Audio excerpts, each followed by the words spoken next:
Hello, everyone. I'm going to do a book review. I'm going to be talking about Vineland by Thomas Pynchon. So, in my last video, I talked about I was reading this book and just finished it. It took me about a month to go through.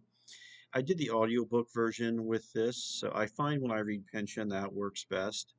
I, if I can, I access an audio book and then read along with the audio. It helps his novels come alive for me anyway. So anyway, Vineland. I'll just talk a little bit of, well, first I'll give some background, then talk about what the book's about. So this was the fourth novel published by Thomas Pynchon. He had done three before, and Gravity's Rainbow was published in 1973. And then you had this long hiatus. Vineland is published in 1990. So there was a long gap, 17 years in between books he was working on. I was doing a little research, and notoriously, Pynchon keeps a very low profile. No photographs, no interviews, nothing like that at all. So there was a lot of speculation about what he was doing after Gravity's Rainbow. Maybe he had quit there, maybe he had retired, or there was rumors of other books he was writing, science fiction books or more historical novels.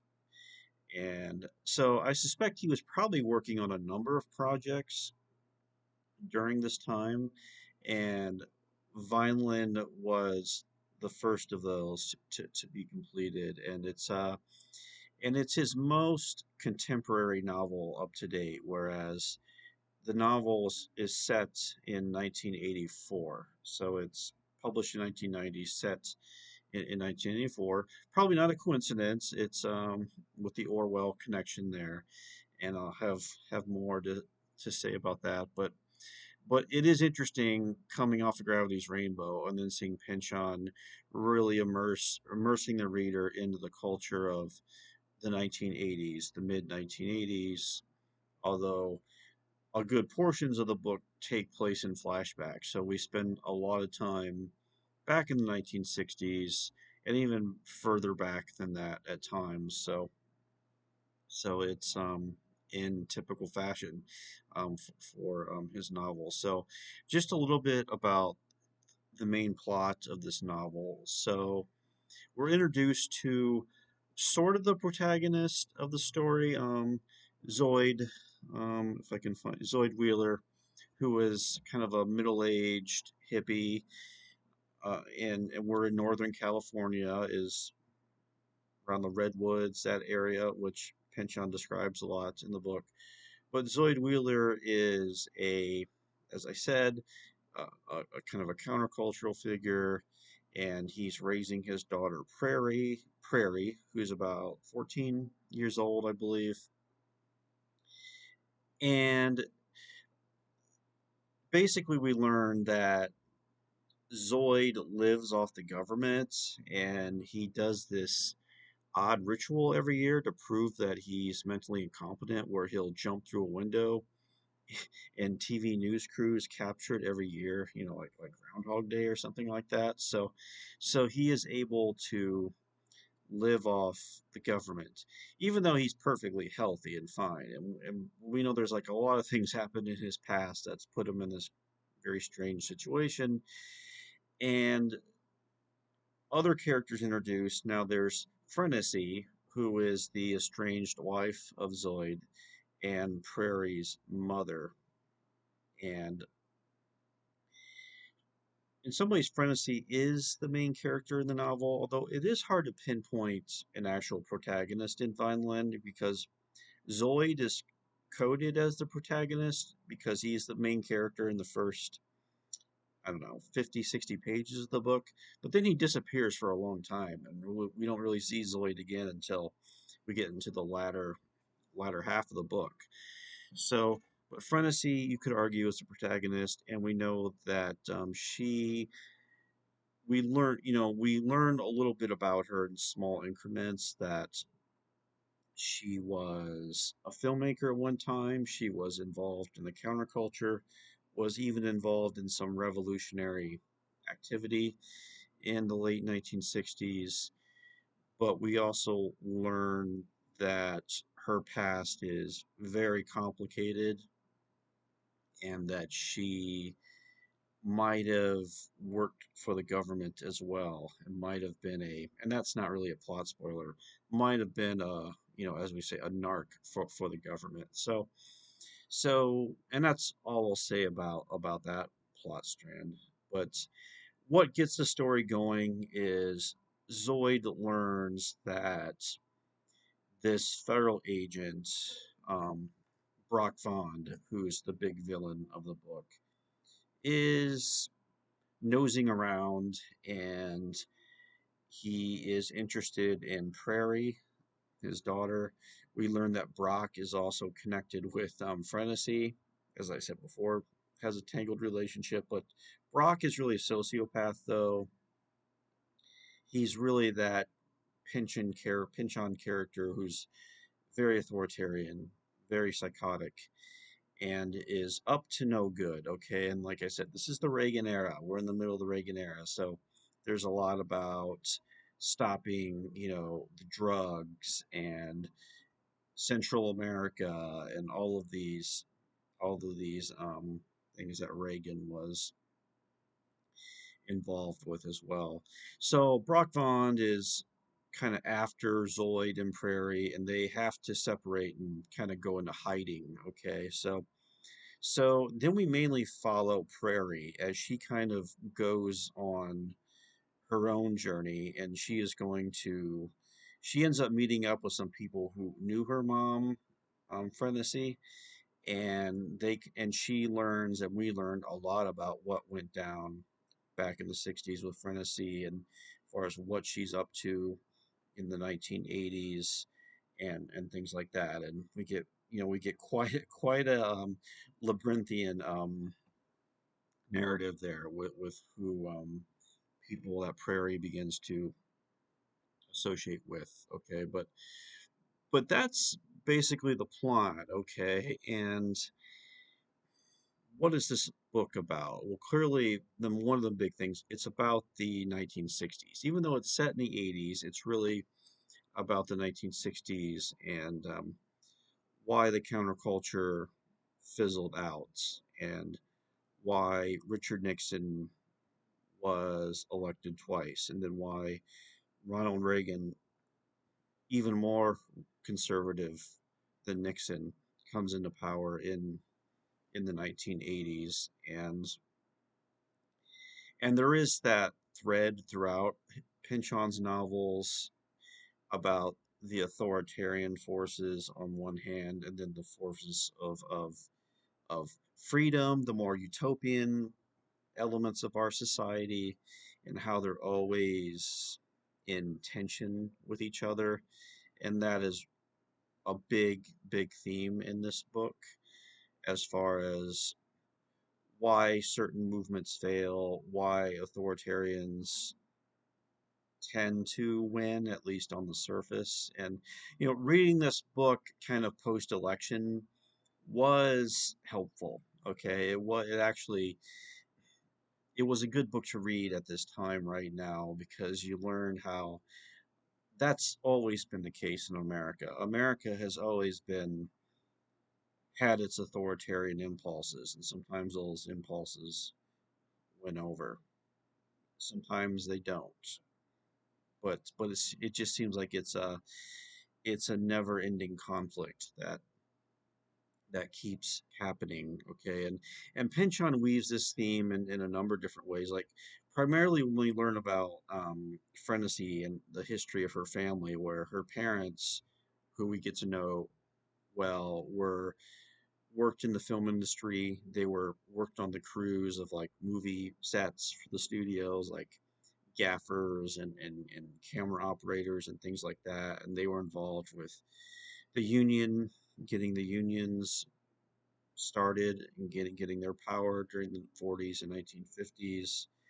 And then they lived the whole McCarthy-esque time when there was a whole huge paranoia and backlash about Hollywood. So like and like her parents came out of World War II, and like the experience of fighting fascism abroad, fighting it at home, and then kind of fighting those same battles when they come back involved with union movements, and then the awful union busting activities that went on in Hollywood. So you get a lot of history in this book, and it is a historical novel. It has a lot of elements of the historical novel, and it goes back even further to Frenzy's grandfather, who was a Wobbly, who were the International Workers of the World, a very powerful radical labor movements of the early 20th century. So Pynchon is really weaving these strands of how defeats in one generation and the consequences tend to carry into the next generation, and all of the contradictions and all the complexities of social forces that affect us all, and the novel just does a really good job of of really spelling that out as well. And as you true, if you read Gravity's Rainbow, there's a lot of Pavlovian psychology in that book, and you get a lot of like the psychological forces too that drive people in in their lives as well, and that's a big part of this story as well. Pynchon is very interested in human sexuality and how those impulses can be very good, very positive, but can also lead people to doing, you know, things against their interest, right? Things that don't serve their cause or serve their purpose. So that seems to be another preoccupation, the psychological forces that drive characters. So as I said, it's a very political novel in a lot of ways, and it's just a lot of great commentary on the 1980s as well. There's well, television I should talk about is also a big theme in this book, and how there's so many TV references in this book, and it's very funny. And I should the whole book is anyone who reads Pynchon know his books are very humorous, and you have different varieties of humor. You have very dark humor, you have very silly humor, you got any type of humor is there. But the television theme, all the TV references, and maybe this is one thing that kind of dates the book a little bit for today's audiences, because the book's really interested in people who become obsessed with TV, right? And this was a time when you had four, five, six channels. Cable TV was starting to come in, so people had more channels to work with. But the idea of TV kind of anesthetizing people, making people, killing people's critical thinking, and um, kind of getting people's mind on the TV shows they're watching, which are also very propagandistic. There's a great passage in this book about cop shows and how propaganda, a term that's used, how they seem to like plant seeds of authoritarianism in people's minds. So it's clearly Pynchon read a lot of media theory and things like that, like Neil Postman, if authors like that who write about uh, the negative effects of mass media and things like that. And it's kind of funny though. At the same time, you get the sense that Pynchon loves television because he is so enraptured with referencing things, and maybe that was intentional just to show how dangerous TV addiction can be. But at the same time, I don't know. Maybe he's saying that there's elements to it that if it's handled well, it can serve some purpose. It's interesting. But like at one point, a character starts humming the Smurfs theme, which is really funny. That was like a really funny moment in the book. And there's actually this whole thing in the book about like rehab places that people have to go to because they're couch potatoes and they spend way too much time watching TV and they have to like beat their addiction at rehab clinics, tube addicts as they're called, and there is this like fun, fantastical element to the book too, where there's sci-fi elements that are introduced. That it's the 1984 that we know, but it's also a little bit sideways. He plays with the reality a little bit and brings a lot of sci-fi elements and magical realism elements to it as well. So it's very fascinating on those grounds as well. But like I said, it seems quaint thinking about being addicted to watching TV shows because I mean today it's like times 100,000 on steroids is how people, you know, with phones and the internet, and it's just absolutely like from I was a little kid in the 1980s, so it was my childhood, and I'm nostalgic about TV back then. The idea of it 8 o'clock at night, you watch this show, and your whole week was kind of planned around watching your favorite TV shows. So it seems like a very innocent time, and it's really interesting to see Pynchon see this as a very, very ominous time where he's thinking about people getting way too into the reality of mass media and obsessed with mass media and things like that. So like I said, all that is, this is before 24-hour news and, social media, all those things. So it does give you like, wow, it does make you pause and think about the effects of this. And Pynchon has a very, like I said, a very ominous view of all this as like a mass mind control experiments, and that's like at one point in the book it's kind of theorized that that's why the counterculture fizzled because people got too involved with their favorite TV shows and their entertainments and lost track of the importance of democracy and things like that. So just a fascinating perspective throughout this book on mass media. There's a part of the book that's we're in Japan, and there's like I believe like Godzilla makes a brief cameo in this book, and that goes with a couple of side characters, DL and Takeshi, who are a couple who help Prairie.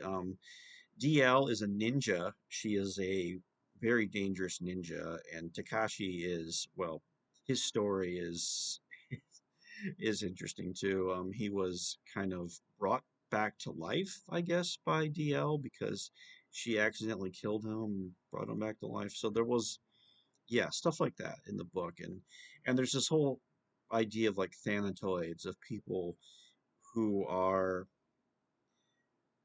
who are sort of dead but sort of not dead. Like they're not zombies, but they still wander around. They're not really ghosts, so Pynchon, that's the magical realism side of it, where you have these characters who we think are dead, but they do appear again in different forms. So that's another fantastical side of the book. But yeah, ninja.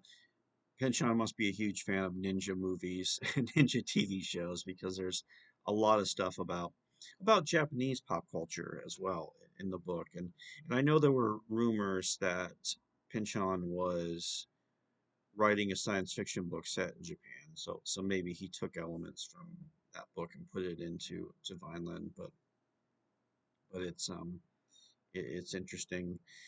Yeah, so there's songs. If you're familiar with reading him, great lyricist. There's some really goofy, funny songs throughout the book as well. But yeah, and it's as far as where the story goes, it does kind of go to an interesting place, no doubt, where it is. There's almost like this Wizard of Oz element to it as well, especially with the ending, which is many people interpret it as a happy ending, and I guess you could definitely see it that way.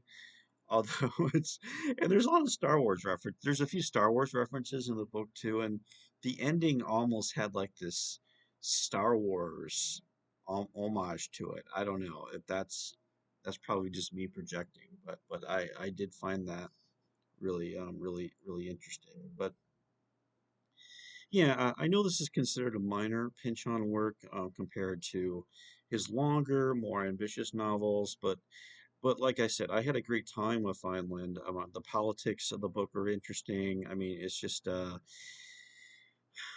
um, the Brock Vaughn character is both very is hilarious, but also kind of terrifying at the same time as like this federal agent who just loves to terrorize people.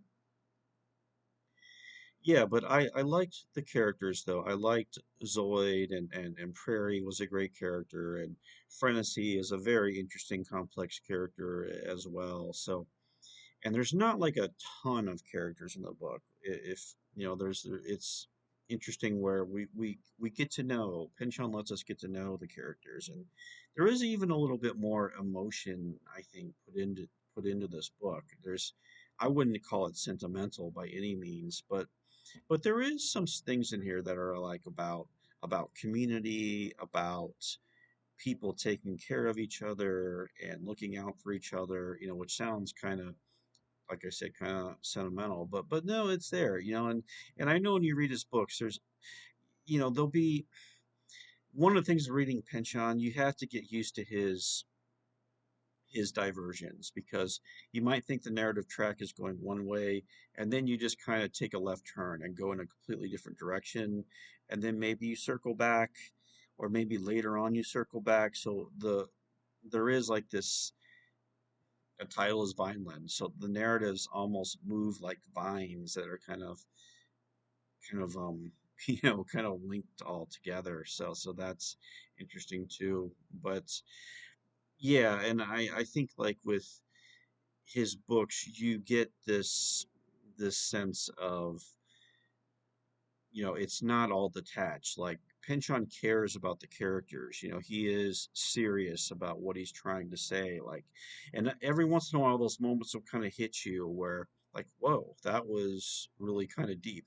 That was in the middle of all the joking and kind of the satire and all that happening there as well. So anyway, yeah, Vineland. So I hear there rumor is this is being adapted by Paul Thomas Anderson, on a film that will be released later this year is the word. But what I've read was the movie will just be loosely inspired by Vineland, and there's rumors that the movie is going to be set in the future or something. And well, it stars Leonardo DiCaprio, and I know some of the other cast members have been announced, but it will be curious now, having read Vineland, and to see what a loose adaptation of this book would look like. And like I said, I thought Anderson did a great job with Inherent Vice, a book I've not read by the way, but I love the movie. I'll get to the book eventually, but I'm sure I'd be fascinated to see what he does with Vineland. There's probably a lot I'm leaving out. I could talk about in the book. I think there's themes like there's ecological themes. There's a lot in here about clearly about capitalism and the machinations of capitalism and kind of viewing capitalism like as one big conspiracy, and that's but kind of like a really kind of hilarious, ridiculous conspiracy, which yeah, yeah, that's a such a pinch on thing to way to think about it. So I enjoyed this book a lot. I would recommend the audiobook. I thought the reader did a great job as far as giving distinct voices to all the characters and kind of guiding the reader through all of the complexities of the book. But like I said, it's a pretty accessible book compared to the earlier ones. But like I said, it's still not it's not a linear narrative by any means. It's very much a non-linear in its approach and what it's up to. But like I said, the book is a lot of fun, makes you think, definitely makes you think. It's an important book to read right now if you're concerned about the politics happening right now as I speak. So yeah, I guess I'll leave it at that. That's my review of Vineland by Thomas Pynchon. Thanks for watching and have a great day.